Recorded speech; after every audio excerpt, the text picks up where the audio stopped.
If you're trying to build a roughly $700-ish brand new gaming PC that only utilizes parts that are very easy to find without any crazy deals, this is exactly how you should do it. Today, we'll be walking through each component individually that I recommend. I'll show you some alternative options just in case you can't find one of these specifically. And then of course, we're gonna do some gaming and benchmarking.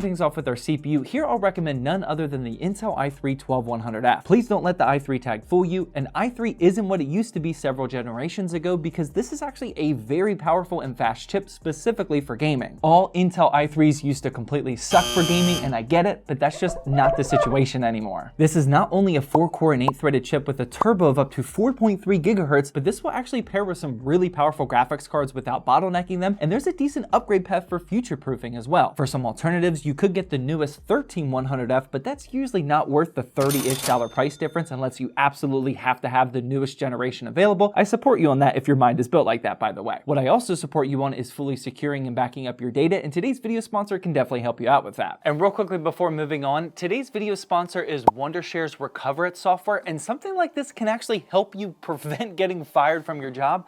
I literally almost fired my videographer last week. Just 2 weeks ago, Brian accidentally deleted a ton of our ZTT data, and we honestly lost a ton of projects. And we have a pretty elaborate system here because all of the current projects and data that we're working on are currently synced to the cloud, and then when we archive them to the NAS here in the studio, and then that NAS is duplicated to the NAS in my home office. Pretty elaborate and sophisticated. However, when Brian was archiving our project files to the NAS, he accidentally deleted the files on the NAS when he meant to delete them from his own drive, and since the files were too big to fit in the recycle bin, he permanently deleted the files and they were gone forever. And yeah, it kind of sucks and I almost fired him. If I was using Wondershare's Recover It software, we could have just wonderfully recovered it right on the spot. Recover It has your back with photo and video recovery, NAS recovery, and even Linux recovery, and it's the perfect way to protect your data from people like Brian. You can try it for free with the first link down in the description, and this tool can not just get your files back from data loss, but can also repair corrupted videos, help with system crashes. It supports over 1,000 different file formats and works on over 2,000 types of storage devices. If I would have just had this installed on our NAS, we could have got all of our data back instantly. Shame on me for not using this software sooner. Don't be like me, and especially don't be like Brian, so check out the first link in the description to try Wondershare Recover It for free. And also let me know down in the comment section if you have a similar Brian story, just so we don't make him feel so bad, and I don't want him to think that he's the only one that doesn't have a data loss story. Let me know down below. And real quickly, if you do want some more power and cores on your CPU right off the bat, then you absolutely could just swap this out for a 12400F or a 13400F. But remember, if you get any Intel 13th generation chip, you're gonna need to make sure that your motherboard BIOS is updated or else it won't boot at all. And speaking of which, here we're going with the ASRock B660M Phantom Gaming 4, but you absolutely do not need to copy this specifically if you're following along at home. The reason why I'm going with this board is because I got a really good deal on it a few months ago, and I'm just finally using it in a build. But what you should be doing is targeting any B660M micro ATX motherboard that you can find a good deal on. If you go to PCPartPicker.com and search for motherboards, you can just search for B660 and then sort by price, and here you'll see that there's a ton of cheaper options available. I would personally recommend just going with one that has 4 RAM slots and any specific features that you're looking for, like maybe built-in Wi-Fi or USB-C type ports, and I just wouldn't overspend here for a $700 build. With a somewhat limited budget like this, especially using all new parts, you have to be selective of where you're allocating your money, and I would personally try to save money on parts like the motherboard and SSD, so then I can afford more performance impacting parts such as the CPU and GPU. If you buy a cheap SSD, for example, like we are here with the Team MP33 512GB NVMe drive, you can easily just upgrade this in the future if you want to for not that much money. On the flip side, if you cheap out on your graphics card now, it'll be a tougher pill to swallow later on when you try to upgrade that versus just upgrading an SSD, so that's why I would maximize your budget right now on parts like the CPU and GPU. And another place you can cheap out on is the RAM, but that's honestly just because RAM prices are so cheap these days. Cheap!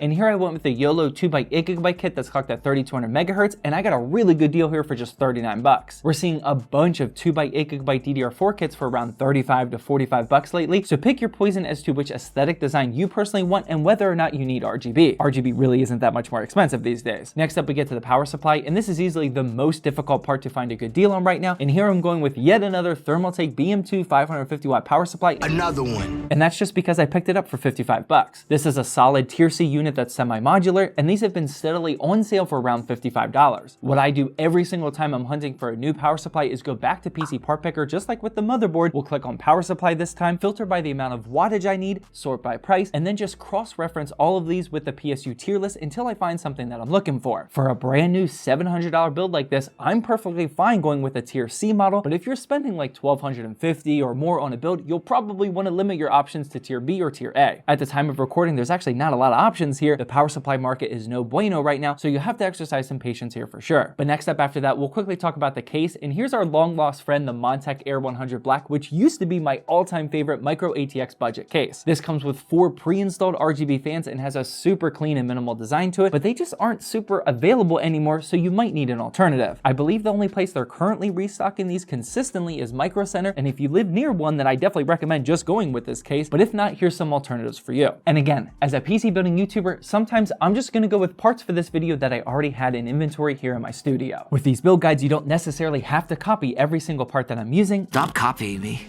Stop copying me. I'm not kidding.